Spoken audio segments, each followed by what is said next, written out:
సినీ వ్యాపారులకు CM shock. Benefit షోలపై ముఖ్యమంత్రి సంచలన నిర్ణయం. ముఖ్యమంత్రిని దూషించే ధైర్యం టాలీవుడ్ హీరోలకి ఎక్కడిది? సినిమా హీరో అంటే దైవాంశ సంభూతుడా? ప్రజల ప్రాణాలతో చెలగాటమాడుతూ ఉంటే చూస్తూ ఊరుకోవాలా? సీఎంపై టాలీవుడ్ పెద్దలకు ఎందుకు కోపం?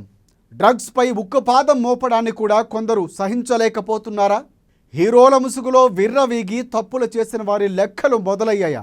టాలీవుడ్లో గలీజు మనుషుల డొంక కదులుతోందా? సీఎం సంచలన నిర్ణయాలతో మరికొందరికి చెంచలగూడ దర్శనం తప్పదా? తాజా రాజకీయ పరిణామాలపై ఏఎన్ఎన్ సీఈఓ జర్నలిస్టు కంది రామచంద్రారెడ్డి వీకెండ్ అనాలిసిస్.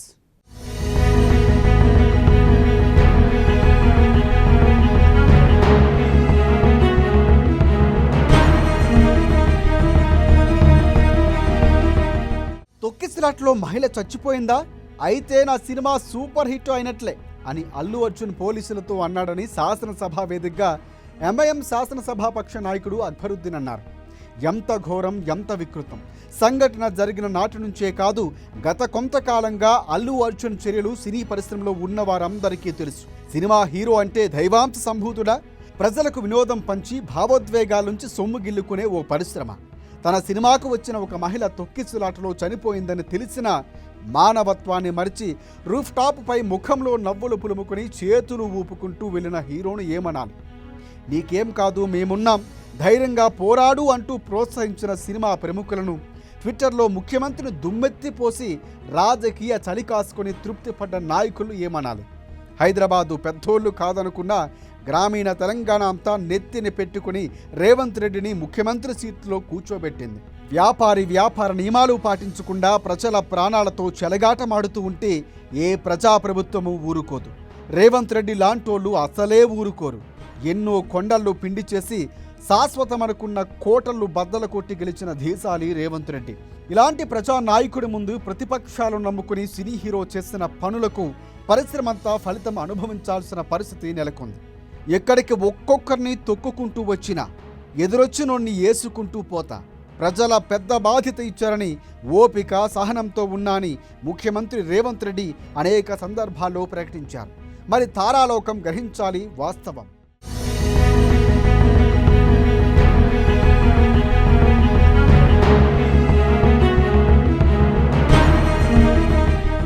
నేలకు దిగిరావాలి తారాలోకం. నాటి ఎన్టీఆర్ కృష్ణులు స్ఫూర్తిదాయకం. పేదల పట్ల ప్రదర్శించాలి మానవత్వం. సమాజంలో మేము భాగమే అని గుర్తించాలి నిజం.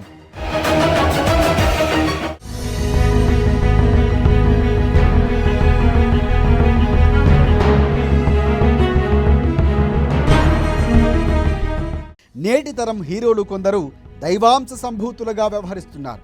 నాడు ఎన్టీఆర్, సూపర్ స్టార్ కృష్ణ లాంటి హీరోలతో పాటుగా ఎంతోమంది నాయకులు సమాజంలో తాము భాగమని భావించేవారు. ప్రజలకు ఆపదొస్తే చెయ్యనందించేవారు.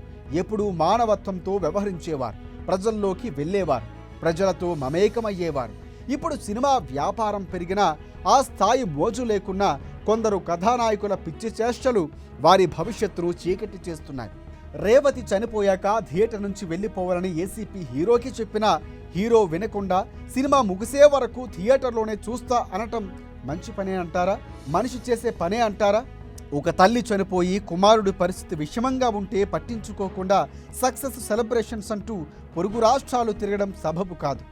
అరెస్టు చేసే వరకు తాను అరెస్టు కాకుండా ఉండటానికి ప్రయత్నించాడు, కానీ ఆ కుటుంబం పరిస్థితి వెళ్ళి తెలుసుకోలేదు, కన్నీరు కార్చలేదు. పైగా అరెస్టు చేస్తే తన ఆర్మీతో, ప్రతిపక్ష పార్టీల కార్యకర్తలతో ముఖ్యమంత్రిని తిట్టించారు.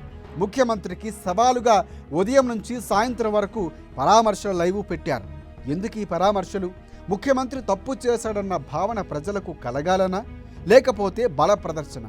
ఏ ప్రభుత్వము ఇలాంటి వాటిని సహించదు. మరోవైపు రేవంత్ రెడ్డి ముఖ్యమంత్రిగా బాధ్యతలు స్వీకరించాక డ్రగ్స్పై ఉక్కుపాదం మోపారు.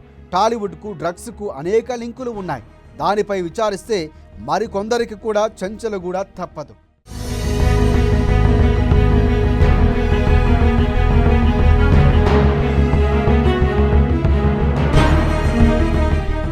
కేటీఆర్పై కేసు నమోదులు వ్యూహాత్మకం. గులాబీ ఆశలకు భిన్నంగా రేవంత్ వ్యూహాత్మకం. కేటీఆర్ను ఎందుకు అరెస్టు చేయరు అనేదాకా సాగుతుంది చాణుక్యం. శాసనసభపై రేవంత్ రెడ్డి ప్రదర్శించారు పూర్తి ఆధిపత్యం.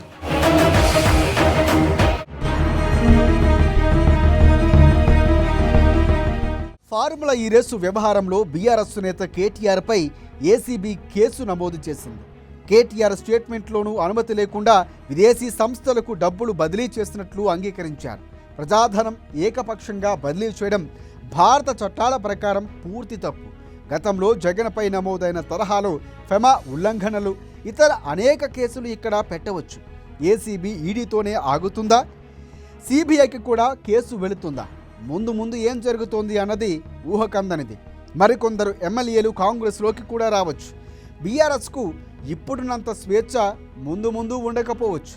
కొత్త సంవత్సరం కారు పార్టీకి అంత తేలిగ్గా ఉండదని స్పష్టమవుతోంది. రాజకీయాలు ఎప్పుడు ఒకే రకంగా ఉండవు. ఒకప్పుడు అసెంబ్లీలో మైకు అందడమే గగనమైన రేవంత్ రెడ్డి ఇప్పుడు సీఎంగా శాసనసభపై పూర్తి ఆధిపత్యాన్ని ప్రదర్శించారు. ఈసారి సభ రేవంత్ షోలా సాగింది.